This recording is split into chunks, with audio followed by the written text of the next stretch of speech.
أعوذ بالله من الشيطان الرجيم بسم الله الرحمن الرحيم فسقى لهما ثم تولى إلى الظل فقال رب إني لما أنزلت إلي من خير فقير انہوں نے دونوں کے ریوڑ کو پانی پلا دیا، پھر سایہ کی طرف پلٹ گئے اور عرض کیا، اے رب میں ہر اس بھلائی کا جو تو میری طرف اتارے محتاج ہوں۔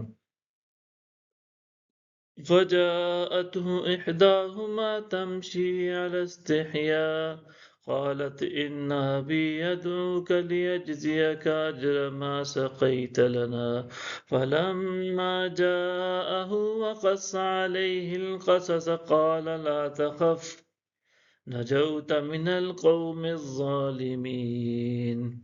پھر تھوڑی دیر بعد ان کے پاس ان دونوں میں سے ایک لڑکی آئی جو شرم و حیا سے چل رہی تھی۔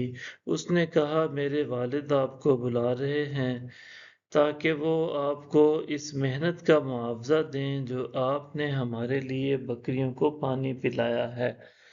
جب موسیٰ ان کے پاس آئے اور ان سے واقعات بیان کیے تو انہوں نے کہا، آپ خوف نہ کریں، آپ نے ظالم قوم سے نجات پالی ہے۔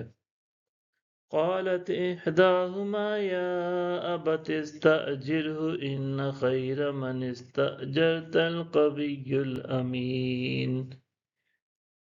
ان میں سے ایک لڑکی نے کہا، اے میرے ابا جان، انہیں اپنے پاس مزدوری پر رکھ لیں، بے شک بہترین شخص جسے آپ مزدوری پر رکھیں وہی ہے جو طاقتور امانت دار ہو۔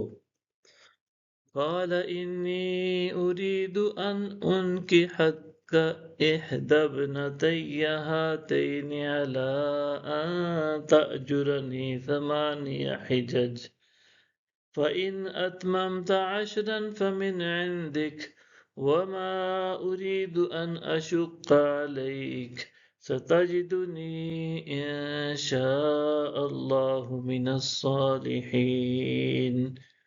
انہوں نے کہا، میں چاہتا ہوں کہ اپنی ان 2 لڑکیوں میں سے ایک کا نکاح آپ سے کر دوں، اس پر کہ آپ 8 سال تک میرے پاس اجرت پر کام کریں، پھر اگر آپ نے 10 سال پورے کر دیے تو آپ کی طرف سے احسان ہوگا، اور میں آپ پر مشقت نہیں ڈالنا چاہتا، اگر اللہ نے چاہا تو آپ مجھے نیک لوگوں میں سے پائیں گے۔